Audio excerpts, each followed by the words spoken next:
you for joining us again, and we'll have an active conversation and some poll questions in the journey and the legacy of this great Empire State.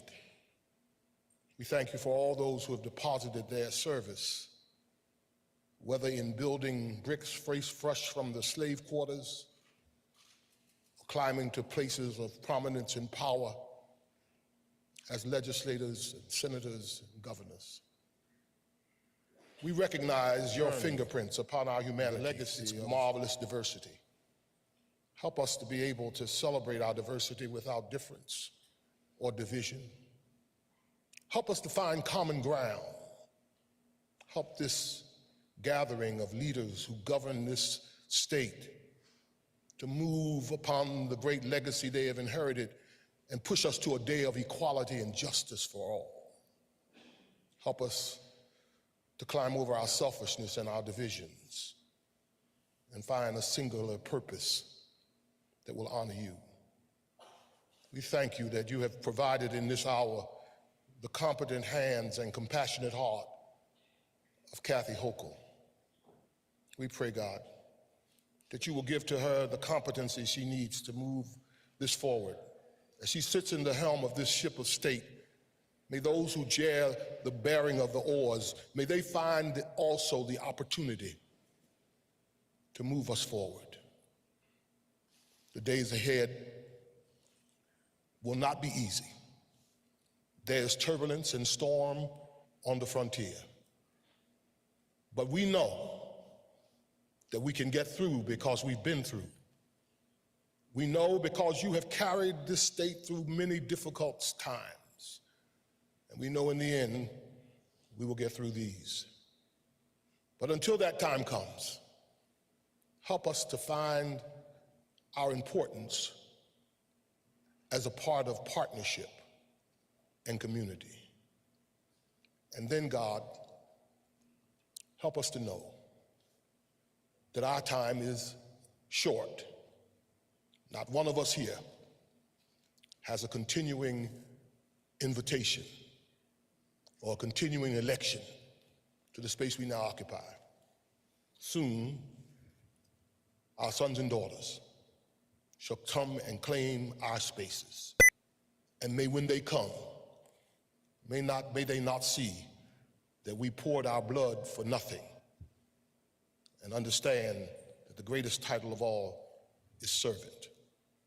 So make of us this wonderful governor, this governor who comes in a special time and in a special place, this governor who comes new in terms of having a woman at a place, at the highest place of this state.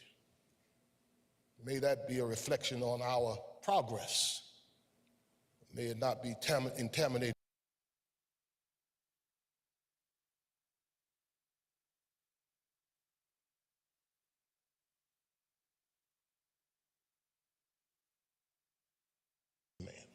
Amen.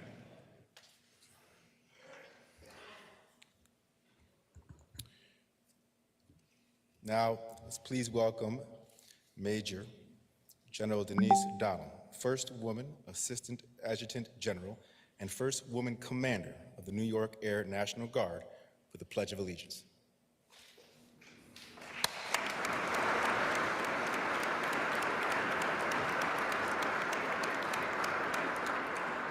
I pledge allegiance to the flag of the United States of America and to this republic for which it stands, one nation, under God, indivisible, with liberty and justice for all.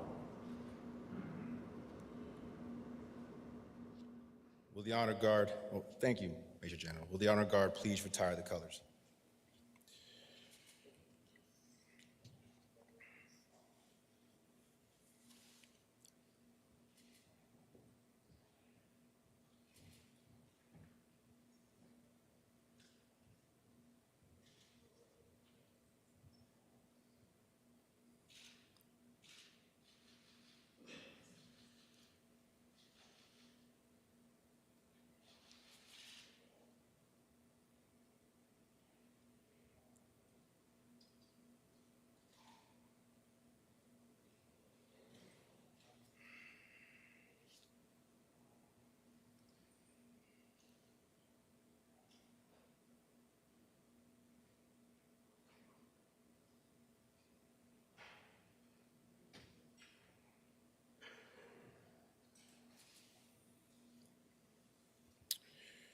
Pursuant to a resolution duly adopted in each of the houses of the legislature, the Senate and the Assembly of the State of New York are met in joint session for the purpose of receiving the annual message to the legislature from the Governor of the State of New York.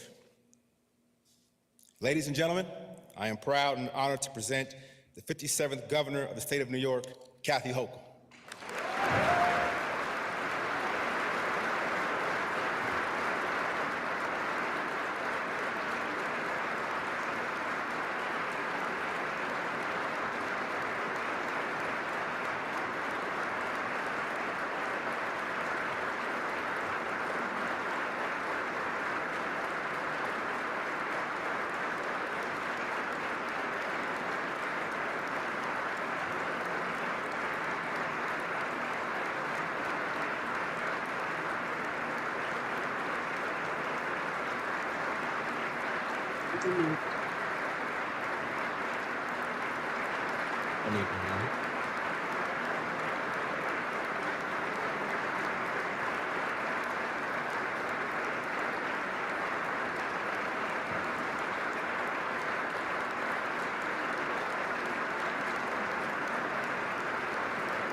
Thank you, first of all, to my incredible partner in government, our Lieutenant Governor, Antonio Delgado. Let's give him a round of applause.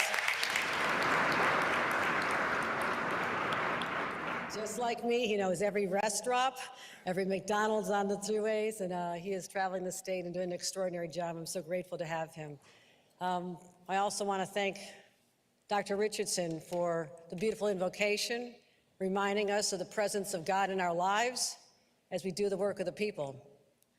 I also want to thank my incredible partners in government, and in New York we have extraordinary public servants. Our Attorney General, Tish James, who never backs down from a fight. Our great Attorney General, thank you. Our State Comptroller, Tom DiNapoli, who's going to help us weather the financial storms that may lie ahead, and he's a great partner to get the state through some tough times possibly. Our Senate Majority Leader, Andrea Stewart Cousins. We stood here a year ago and made history, relegating the three men in the room to a past concept, and I thank her for her friendship. Our Speaker of the Assembly, Carl Heastie, we've a great ally, great public servant. Thank you.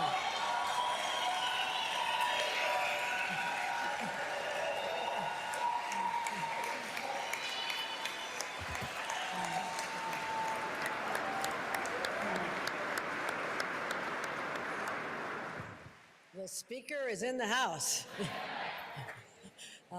And to Majority Leader Assemblywoman Crystal Peoples-Stokes, who we served in government for many years together. Thank you. Thank you.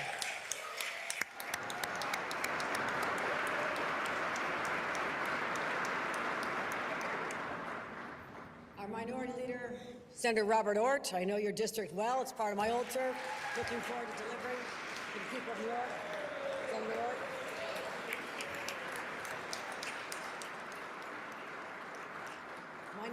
Assemblyman Will Barkley is here as well.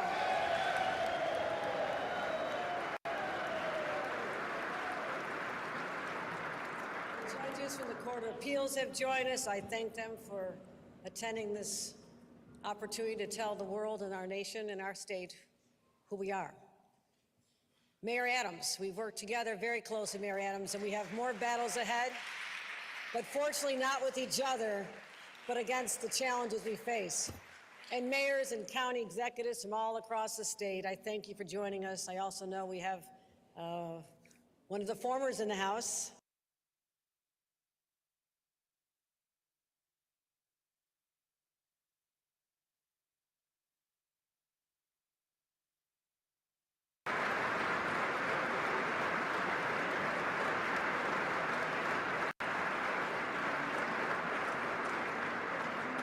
Use a point of personal privilege and make a hometown football call, and that is to acknowledge my own county executive, Mark Poloncarz, and our mayor, Byron Brown, City of Buffalo. Please stand up. Please stand up. We have been through so much this past year, so much. But I think a Super Bowl lies ahead. And good luck to the Giants, too.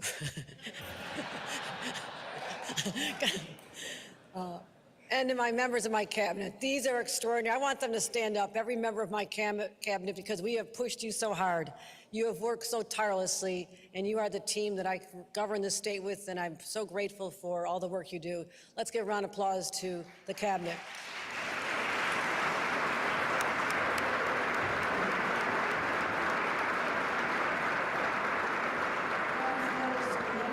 In the House, let's give a round of applause to Labor.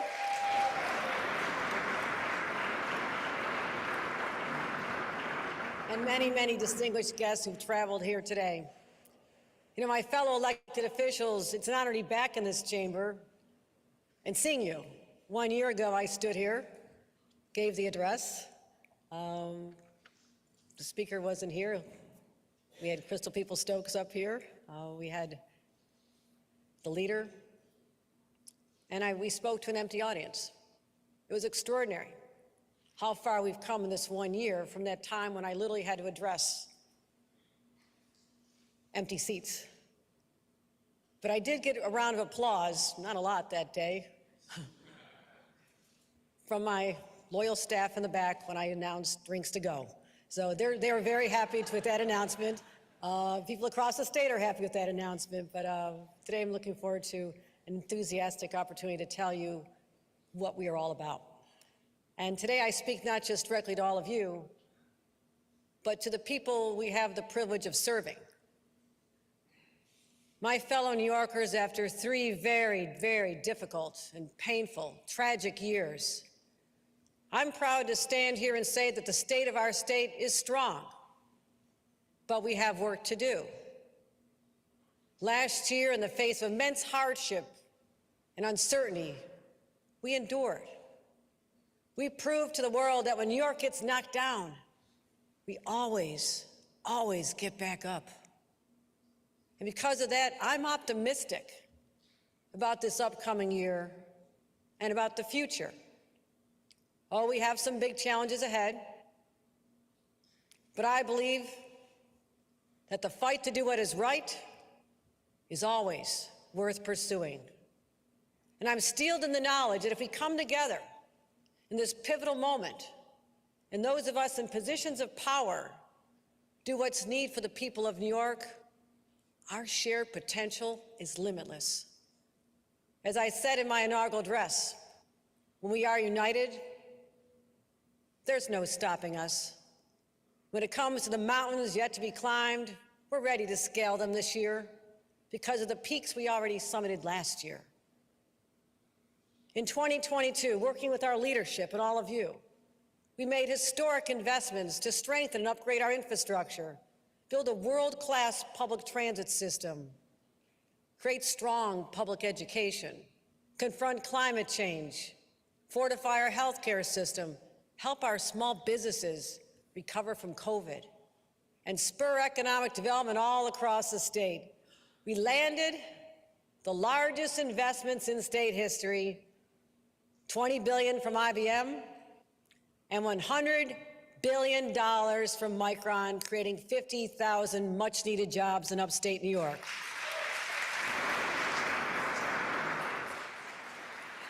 We expedited tax cuts to the middle class, gave property tax rebates.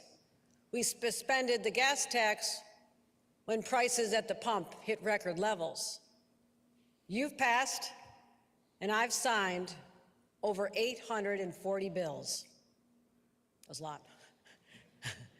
But in response also to tragedy and the spreading plague of gun violence, we strengthened our gun safety laws, which were already the strongest in the nation. When Roe v. Wade was overturned by the Supreme Court, here in New York, we reaffirmed our commitment that reproductive health care remains a human right.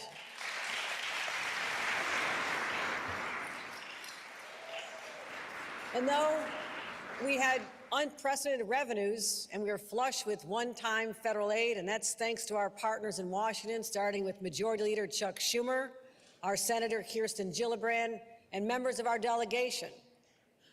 We also knew on that bright sunny day a year ago that rainy days could be ahead. So we put money away. And looking back, that was clearly the right thing to do, because 1 year later, where we stand now, a majority of economists are predicting a recession. And that's one of the reasons it's clear to me why we will not be raising income taxes this year. And I thank the legislature for being partners when we addressed those challenges in 2022. When I was last here, I spoke at the New York Dream. For generations, people have come from all over the world in search of the American dream. I'm here today because that dream was realized by my family. And I want more New Yorkers to have access to the same opportunities that my family had.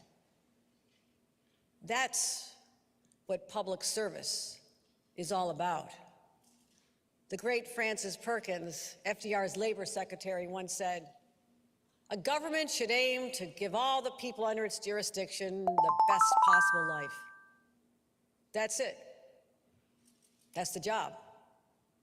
That's what we're here to do. And I cannot stand here and say we're done yet. Because even though we've set the table for what should be the most prosperous time in New York history, if New Yorkers don't feel safe in their communities, if they can't afford to buy a home or pay their rent, then the dream stays out of reach for them. And we're already seeing signs of outmigration that we can no longer ignore, something I know all too well from growing up in Western New York, at times when jobs were so hard to find. We cannot let that happen again. But the good news is, it does not have to be that way.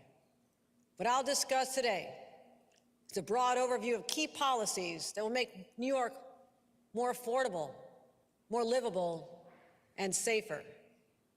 So let me tell you just how we plan to do that. My #1 priority has always been and always will be keeping New Yorkers safe.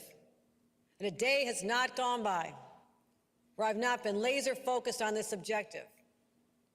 Oh, the pandemic caused so much havoc in our state, in our country, in society, and it had a profound effect on public safety.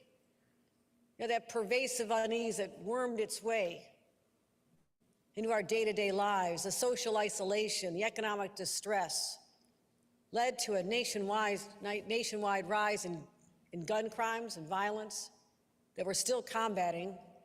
And to respond to what we saw right here in New York, we had to develop new strategies and invest in new programs and strengthen our gun violence prevention laws, passing even stronger ones and closing loopholes, like banning ghost guns. And I want to thank our Attorney General for her work on making sure that the red flag laws are executed.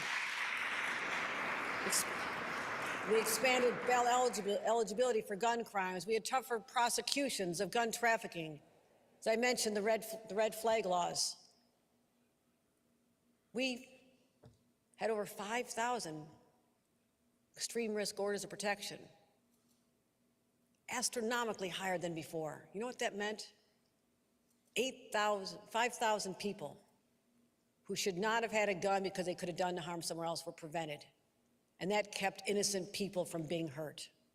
Those are the strategies that are working. We also, after the massacre in my hometown, we raised the age to 21 to buy a semi-automatic weapon, just common sense. We launched the first in the nation, 9 states, first time in history, 9 states working on gun trafficking and gun interdiction. That effort took over 10,000 illegal guns off our streets. We tripled our investments in gun violence disruption programs on the street, connecting people where they are. And we've collaborated with local governments like never before. From putting more cops on the subways, working with the mayor, to working to bring down barriers in places like Rochester and Syracuse. So stakeholders are finally working together, and our efforts are starting to pay off. Last year, we saw a double-digit decrease in both homicides and shootings, but we're still far from pre-pandemic levels, so our work is not done. And there has been no aspect around the discussion of public safety more controversial than bail reform. And as with so much in politics today, the conversation quickly turns to a debate between 2 opposing camps with no common ground. But I believe there are several things we can agree upon. First, that the size of someone's bank account should not determine whether or not they sit in jail or go home, even before they've been convicted of a crime. That was the goal of bail reform. It was a righteous one, and I stand by it. Second, bail reform is not the primary driver of a national gun wave or crime wave. It was created by a convergence of factors, including the pandemic, all across the nation.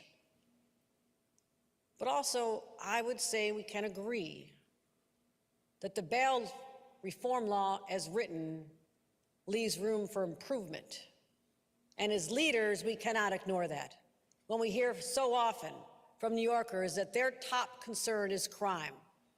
And so to my partners in government, in the legislature, let's start with this base of shared understanding and have a thoughtful conversation.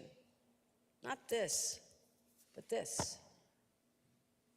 And talk about what we can do during the budget process and make improvements to that law. Of course, we know that that won't automatically bring down crime rates. We don't expect that. We also have to make sure the law is clear for our judges and what their rights are and what their expectations are. But at the same time, we're going to continue making record investments in areas where it affects the outcomes: education, housing, mental health. All of these go towards stabilizing communities and addressing historic inequities. Those investments must continue. And I'm also proposing the largest investment ever in the state's gun-involved violence elimination initiative, known as GIVE. It saves lives. It saves lives in the communities hardest hit by gun violence. To simply put it, we're working on investing in what we know works.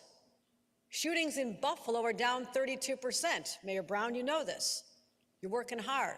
In Long Island, they're down 29%. In Westchester, down 27%. These are all GIVE program jurisdictions. We're putting state money to help our locals on the ground. I've also directed our state police to play a more direct role, as they started last year.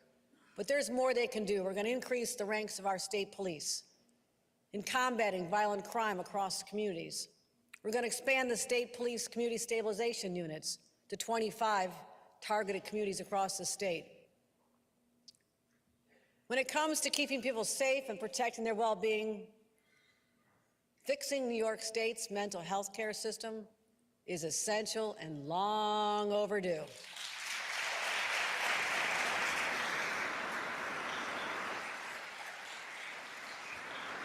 Even before COVID, The rates of mental illness had been on the rise, but since the pandemic, more than 1 in 3 New Yorkers have either sought mental health care or know someone who has.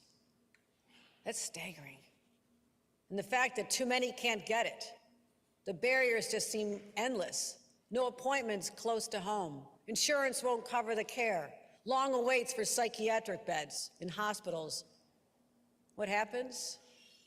People suffer in silence. Illness grows when it's not treated. So it's no surprise that the number of people suffering from mental illness also continues to grow. We have underinvested in mental health care for so long and allowed the situation to become so dire that it also has become a public safety crisis as well. New Yorkers are anxious on the subways and in our streets when they see individuals who need help, people unable to take care of themselves properly. People could cause harm to themselves or other. Not all, just some, a few. But those people are also at risk of being victimized themselves. So I'm declaring the era of ignoring the needs of these individuals is over. Because our success as government leaders is measured by our ability to lift up and support all of our constituents. So today marks a reversal in the state's approach to mental health care. And this is a monumental shift to make sure that no one else falls through the cracks. This will be the most significant change since the deinstitutionalization era of the 1970s.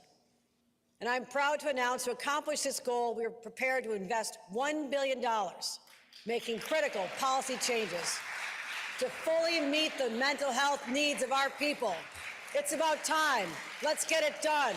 We can do this together. Let's get it done. Our people need this. Our residents are calling on us to do this. Let's get it done. Let's get it done. Right now, we have 3,200 New Yorkers struggling with severe mental illness or addiction who are living on the streets or in our subways. At the same time, we have insufficient number of inpatient psychiatric beds and services. We will add 1,000 inpatient psychiatric beds by funding 150 from the state and bringing 850 psych beds in hospitals back online, because that'll be half. That is more than half of the beds we lost since 2014 when all the disinvestment was happening. And they'll serve over 10,000 New Yorkers every year. These actions are long overdue, but here's the challenge. Last year, we were asked to increase hospital reimbursement rates to enable more psychiatric beds to be brought back online. We did that. My partners, all of you, $27.5 million provided additional money for the hospitals to bring psychiatric beds back online. Yet a year later, hundreds of those beds are still offline, and that's not acceptable. So we're going to insist they come back online, and I'll seek greater authority from the Office of Mental Health to ensure full cooperation in meeting these objectives. This is a moral imperative, and it's a public safety imperative. We'll also invest in services to allow patients to be reintegrating in a way that's safe for them and safe for their community. So our inpatient beds don't get backed up because more appropriate outpatient care is unavailable. We also know that supportive housing is an important tool for prevention and recovery. And that's why my plan proposes building 3,500 residential units supported by intensive mental health services. And we'll make sure that when patients move from one kind of care to the other, they don't get left behind. They don't fall off. Our plan requires facilities to discharge high-risk patients into intensive wraparound services. Wraparound services now. And I'll propose that insurance companies cannot be prohibited from covering these services. They can no longer deny mental health, critical life-saving mental health services. And finally, we're going to focus in the mental health space on our children, because too many schools provide no level of mental health support, and our children need preventative services now to stop them from needing intensive services in the future.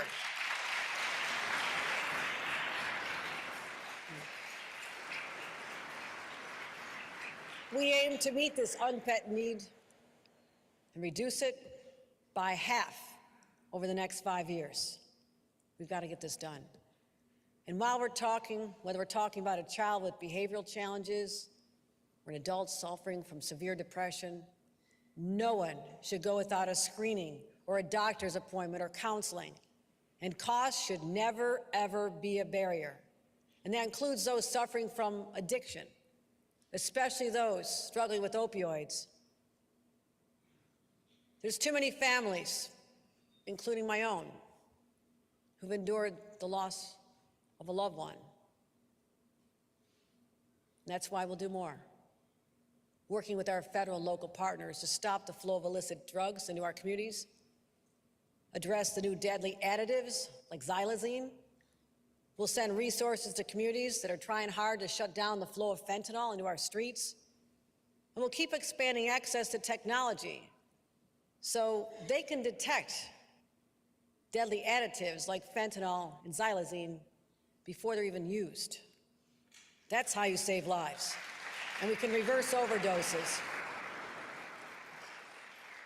And I'll create a new interagency task force that'll examine every single possible solution and come up with recommendations.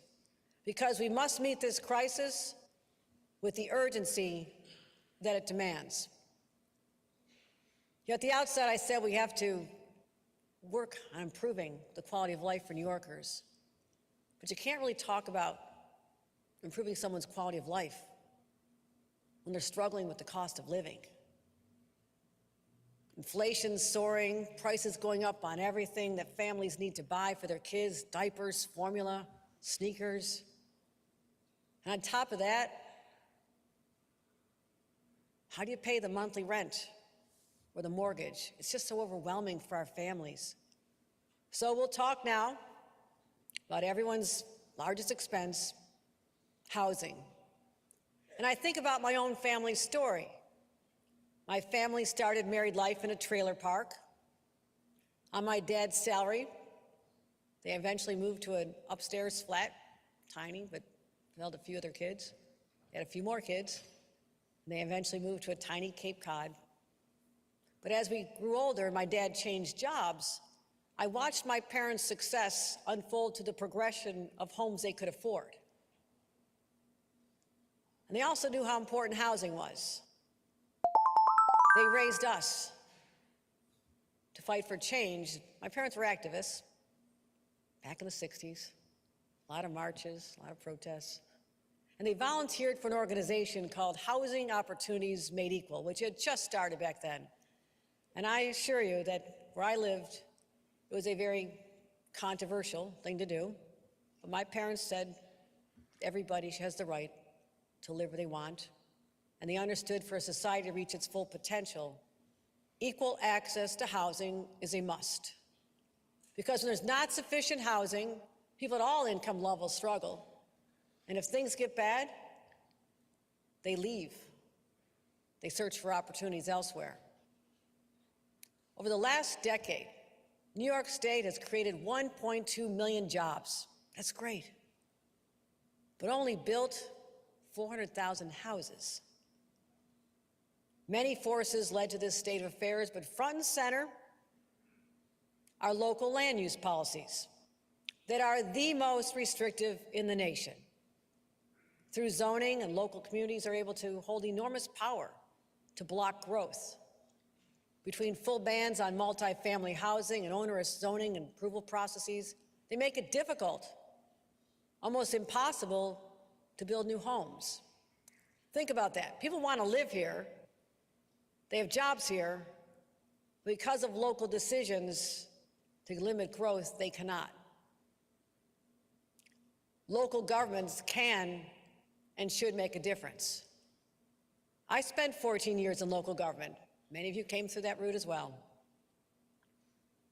And our community had a citizen-driven master plan that allowed for targeted housing and economic growth while preserving green space. So I know this can be done, but it hasn't been.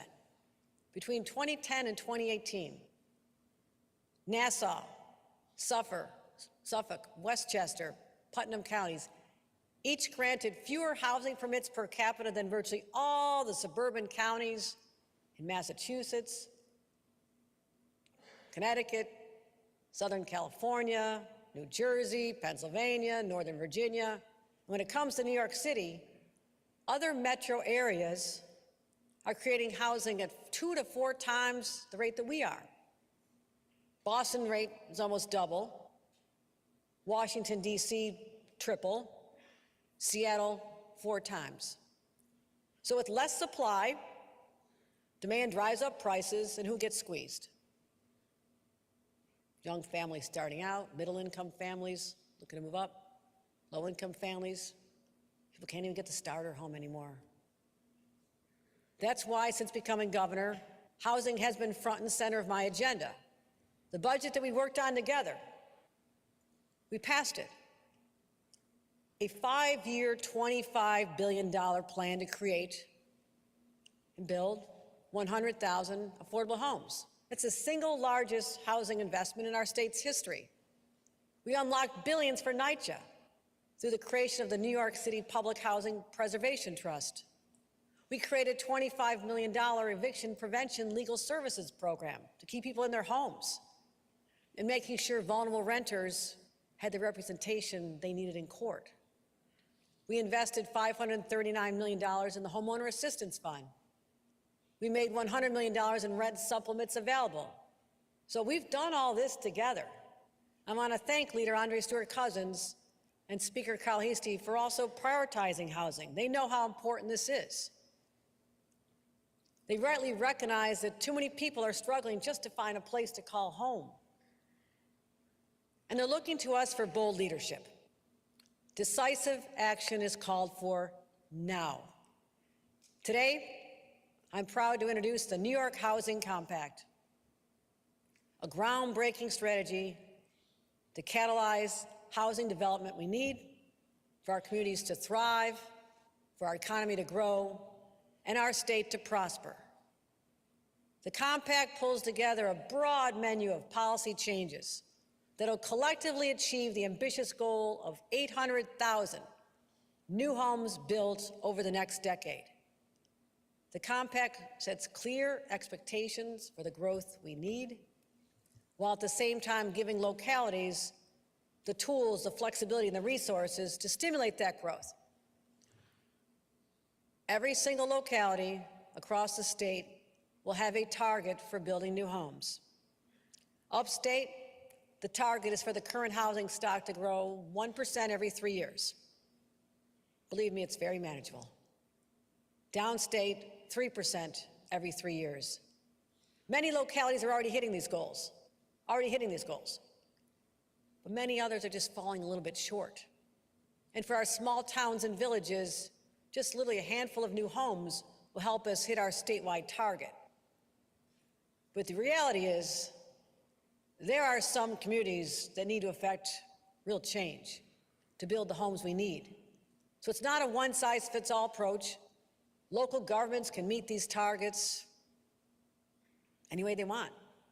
They can shape building capacity. They can redevelop old malls, old buildings, office parks, incentivize new housing production, or just update the zoning rules to reduce the barriers. We know this is a big ask, and that's why localities will get help from the state. To accomplish this, we have to get it done. We will offer substantial new funding for infrastructure, for schools, roads, sewers, all needed to support growing communities. And we'll cut the red tape to allow projects to move more quickly. while still protecting the health, safety, and environment of our communities. But when communities have not made good faith efforts to grow, when proposed housing projects are languishing for no legitimate reason, the state will implement a fast-track approval process, because doing nothing is an abdication of our responsibility to act in times of crisis.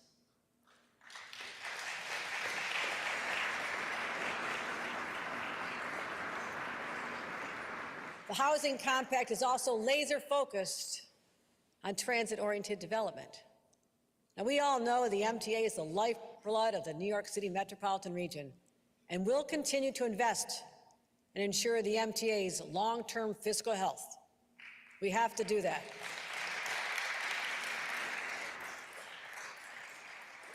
And our investments in our world-class commuter lines have connected more people to jobs and created vibrant downtowns.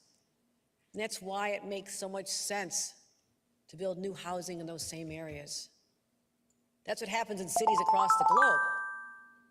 So as part of my compact, any municipality with a train station will rezone the area within a half a mile to allow for the creation of new housing within the next 3 years. Finally, we cannot meet the demand for housing without an incentive program like we have with 421A in New York City. Without it, developers are only building condominiums or build elsewhere, which is absolutely not the result we need to meet our housing goals. We'll work with the legislature to come up with a replacement for this critical piece of the puzzle. We have to. Overall, this plan is ambitious, but that's what New Yorkers expect from their leaders. Today I say no more delay, no more waiting for someone else to fix this problem. Housing is a human right, and ensuring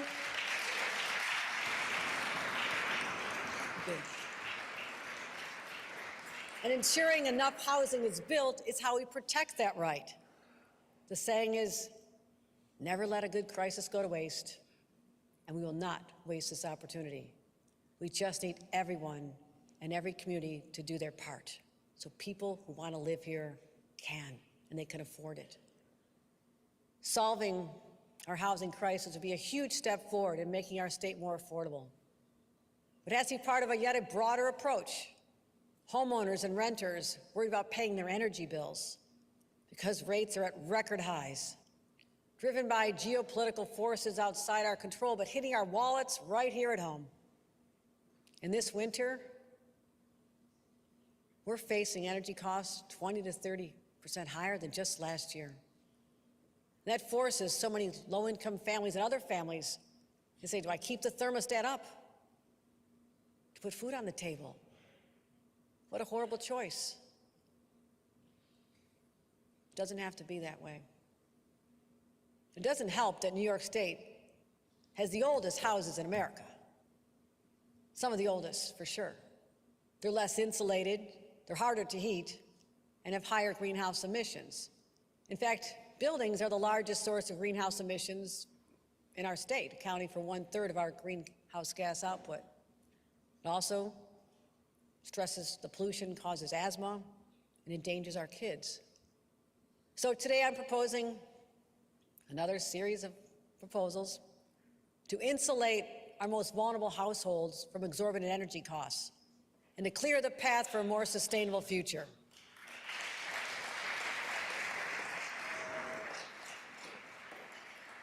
We're calling it the Empower Plus program, and it'll help low-income families retrofit their homes by ending insulation, upgrading appliances, switching from fossil fuels to clean electric heating systems. And this program will reach tens of thousands of households within a year. And homes that electrify will be eligible for the first in the nation Energy Affordability Guarantee, a promise that they'll never have to spend more than 6% of their income on electricity.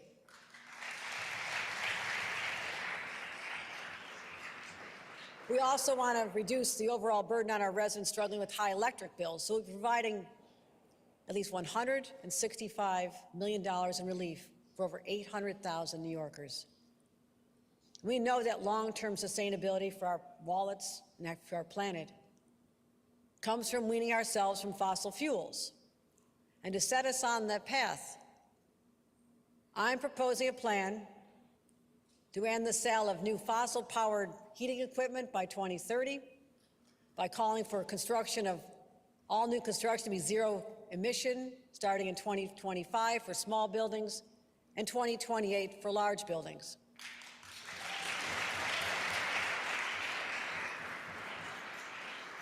And we're taking these steps now because climate change remains the greatest threat to our planet, but also to our children and our grandchildren. In 2019, this legislature instituted aggressive mandates and deadlines for reducing emissions. And now we're executing on that plan. Of course, we must do it thoughtfully, in a way that prioritizes affordability, protects those already struggling to get by, and corrects the environmental injustices of the past. And with this in mind, we're pursuing a nation-leading Cap and Invest program to cap greenhouse emissions, invest in clean energy, and prioritize the health and economic well-being of our families.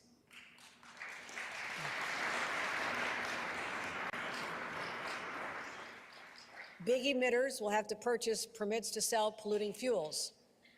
The dirtier the fuel, the bigger the price tag. And the Invest part of the program will accelerate the clean energy transition and include universal climate action rebates that will provide over $1 billion, the revenue we bring in, to allocate to lower utility bills, cover transportation costs, and other decarbonization efforts. That's how we're going to help our New Yorkers. That's how we help New Yorkers get through the transition. And what's great about Cap and Invest, it gives us great flexibility, so we can focus our efforts on the biggest polluters, at the same time ensure our families, our farmers, our small businesses aren't crushed by the costs. And we'll help families with energy costs transition to the future, because we know that future belongs to our kids. And as the first mother to lead this state, I know firsthand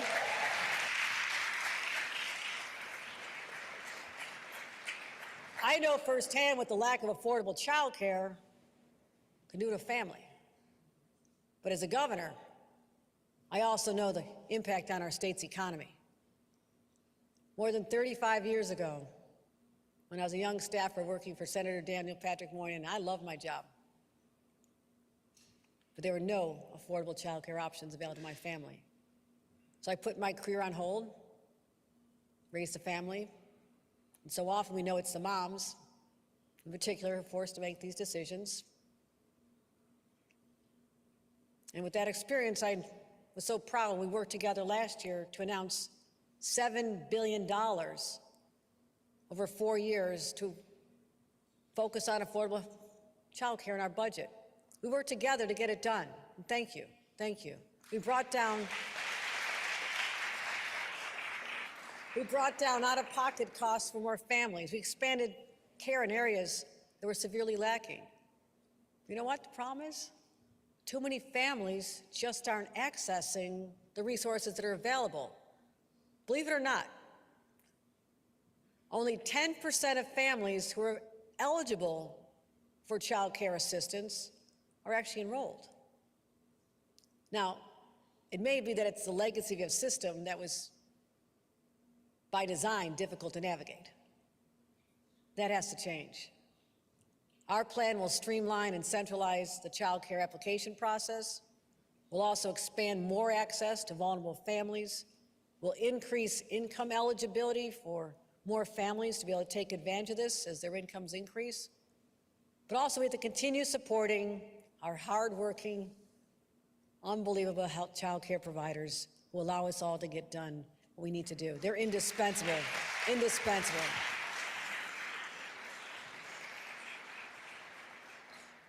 Now we talk about affordability, talked about it a lot today.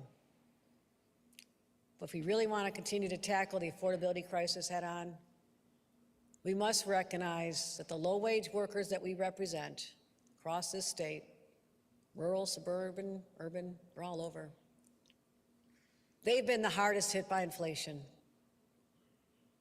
The average cost of goods and energy for low-income households jumped over 13% over 2 years, and they were barely making it before.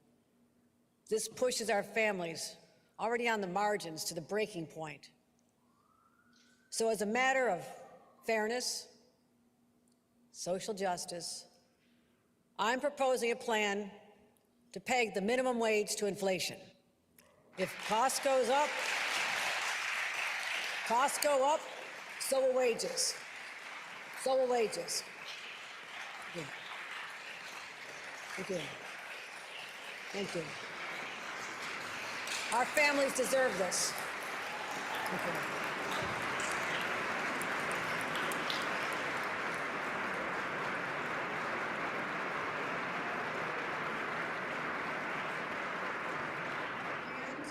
Like other states that have implemented this policy, we'll put on guardrails to make sure employers, the increases are predictable for them.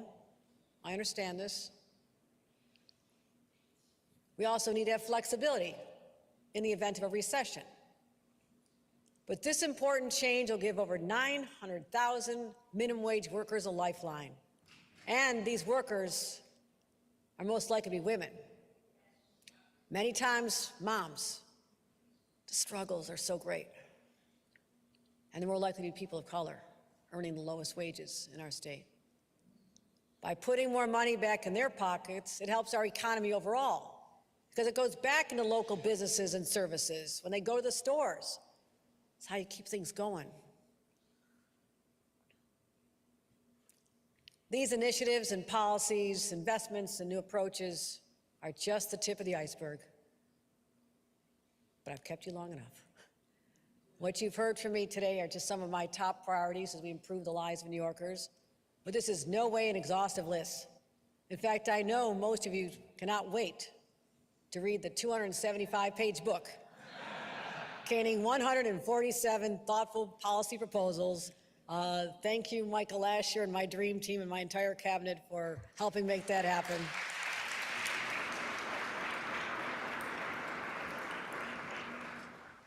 Watch out for my staff in the hall. They haven't had any sleep. They're likely to bang into you. They're exhausted. They've worked so hard on this, and I thank them. I'm grateful. But to recap, my goals are straightforward and clear. We will make New York safer. We will make New York more affordable. We will create more jobs and opportunities for the New Yorkers of today and the New Yorkers of tomorrow. We'll open up the doors to more people and communities, especially those who have been historically blocked from equal chances at success. And as other states slide backwards when it comes to protecting basic fundamental rights, we will continue to enshrine and protect those rights every single day, and will continue to be nation leading. The task ahead of us may sound daunting. The stakes could not be higher. But I'm fortunate to live in a home once occupied by one of our great leaders and thinkers named Roosevelt. Eleanor Roosevelt once said,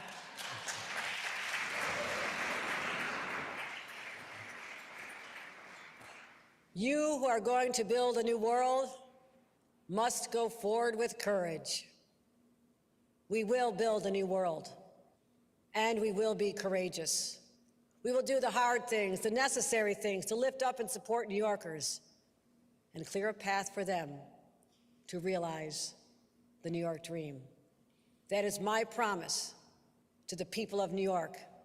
And I will work with the members of this legislature day in and day out to keep that promise. May God bless the great state of New York, and may God bless America. Thank you.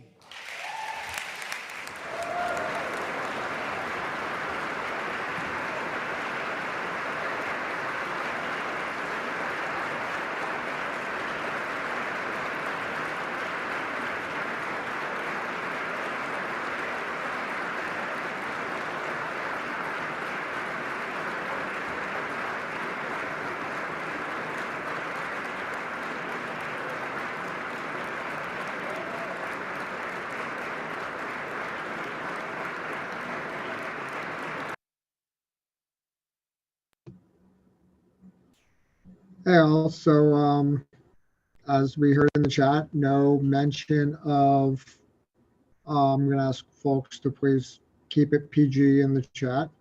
No mention of disability, but I don't think that's unexpected. There is, in that 275-page book she mentioned, there is some mention of some disability and accessibility initiatives, including expanding the buy-in for working people with disabilities, and everyone's favorite topic when it comes to disability, which is employment for people with disabilities. The book will be available, if it's not already, on the governor's website at ny.gov. The advocacy agenda was posted in the chat during the speech. We will be looking to see what else she says in her budget address when the budget is released. That typically will have a lot more in substance on Medicaid and the home and community-based services, because that is the money portion, and all of the Medicaid funding, of course, goes through the state budget. It's anticipated that, although not confirmed, that the budget will be announced on February 1st, that she gets extra time this year since it was an election year. We will certainly be looking at the budget documents, and giving everyone briefings of those. And please sign up to come up here to Albany on February 6th and participate with us in our annual advocacy day. We are fully back in person. The legislature is fully back taking meetings. So start making your meetings with your legislators now. We will be getting documents out with talking points. Fair pay for home care, restore access to home care, and a number of our other priorities will be topics of the day. And as we move forward, we'll continue to look to work with y'all to advance this agenda. It is really only because of you that we can do what we do. And with that, thank you for joining us today. Was Jose, Laura, Julia, was there anything else that we should be quickly talking about mentioning? I just saw in the chat, there's a question about lunch. Are we including lunch this year at Advocacy Day? There are scholarships for folks if you need help with travel and or lunch. And so we will put information out about those scholarships as it draws near. We typically do not buy lunch for everyone, but we can provide some assistance from funds set aside for scholarships.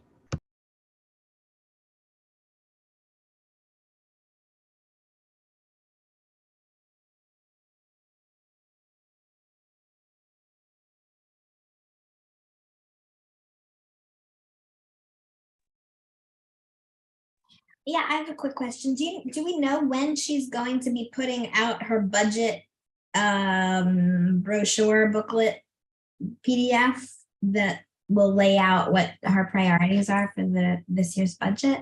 Is it usually like at the end of January?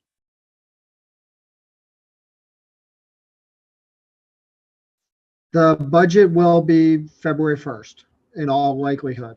It's not confirmed, but it is in all likelihood the 1st. So, which could be totally different than what you kind of talked about here, right? I mean, I know that it sort of sometimes aligns because this is supposed to be like an intro, right, to what her priorities need. The budget will talk more. The budget will talk more about finances and the state's funding. And so this is generally more of a policy speech, and the budget will go into financing and the like. So. I just want to talk super quick about the Restore Home Care Access Coalition tweet storm, Um, if that's but okay. Kara, we're not talking about, I think we want to focus specifically on, pieces, not any particular campaigns. We're not talking about fair pay. We're mentioning briefly those issues, but not fully the campaigns or anything about that. This is focusing mostly on the speech, the issues that were there and the like. Okay. Thank you.